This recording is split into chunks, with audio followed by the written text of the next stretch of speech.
Hey guys, welcome back, or welcome for the first time if you're new. So in today's video, we are going to be doing something quite a bit different from videos that I have done on this channel in the past.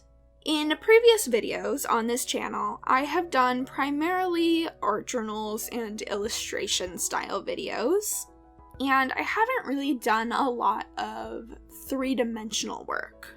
However, in today's video, I am actually going to be working with clay. So this is something that I have actually been wanting to do for quite a few months now. It was something that I ended up coming up with as an idea when I was brainstorming things for my Patreon page, but I just never really got around to doing anything with this concept. However, recently, I decided to actually take the leap and buy the supplies that I would need to embark on this new sort of mixed media journey.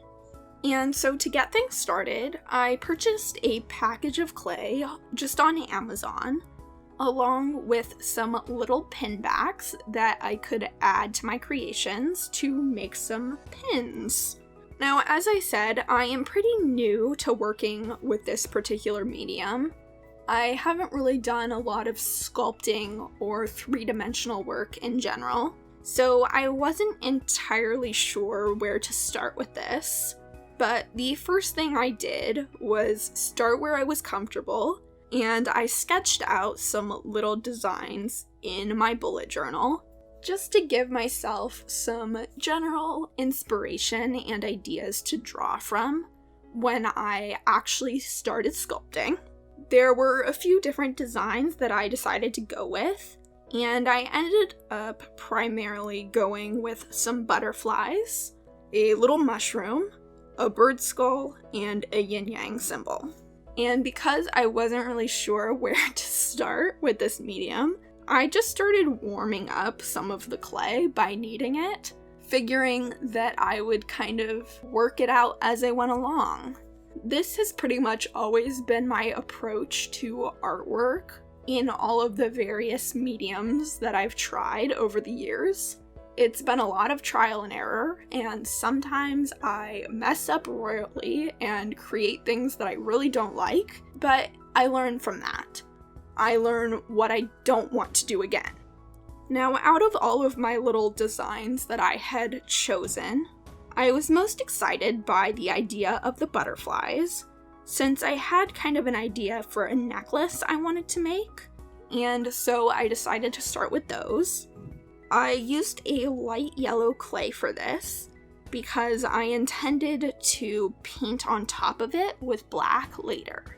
The reference picture that I selected for this particular butterfly was a zebra butterfly, and they have kind of a light yellowish white color in addition to their black detailing.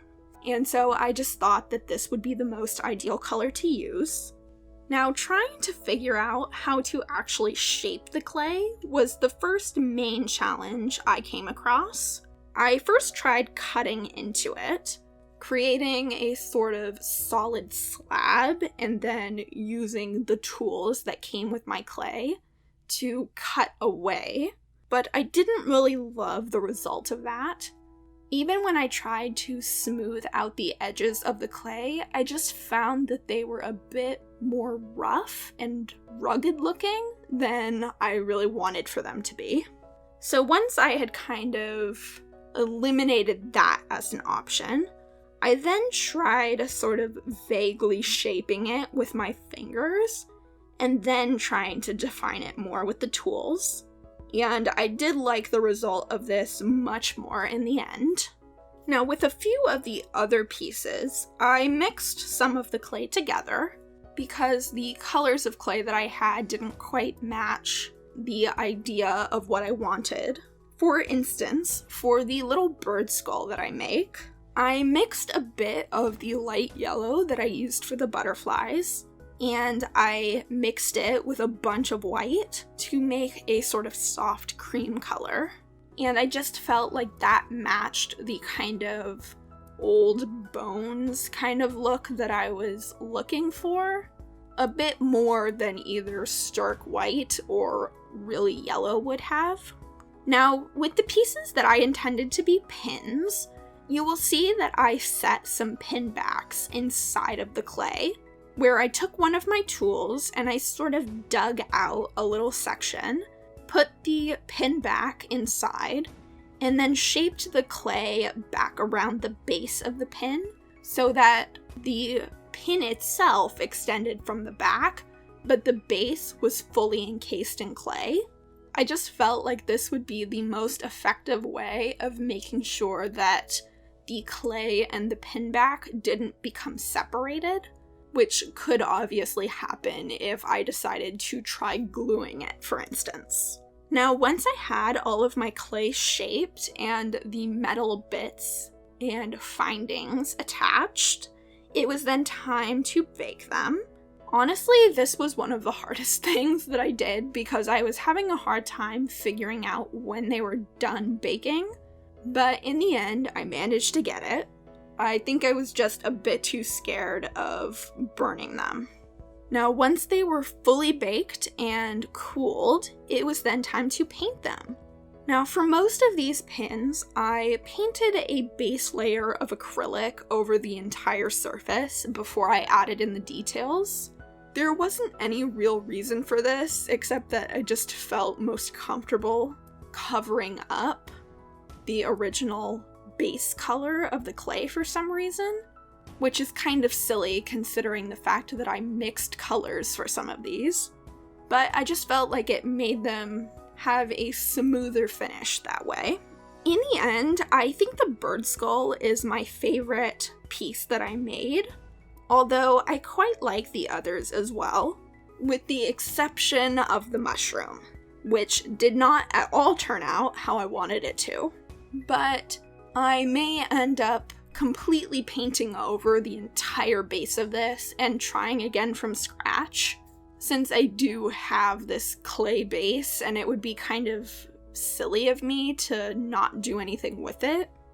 The only things I have left to do are coat them with a matte finish and adding additional findings such as chains to things like the butterflies to create pendants and make some finished jewelry. Now, the ones that I am happy with will actually be available in my Depop shop, and I will have a link to that in the description of this video if you want to kind of take a look and see what I have to offer there. I also sell a lot of secondhand thrifted type clothes in that shop as well, so there's a bit of variety to choose from. So I hope you guys enjoyed watching this process video. Even though I am pretty new to the idea of using polymer clay, it is something that I could find myself being drawn to a lot more in the future, especially because I really like the texture of clay and I really enjoy squeezing it and playing with it. So it's definitely something I can see myself sort of growing fond of. And of course, there's always the option to create beads and things to incorporate into my journals. So thank you all so much for watching. You can subscribe if you want to see more videos like this or very different from this in the future. And until next time, happy creating!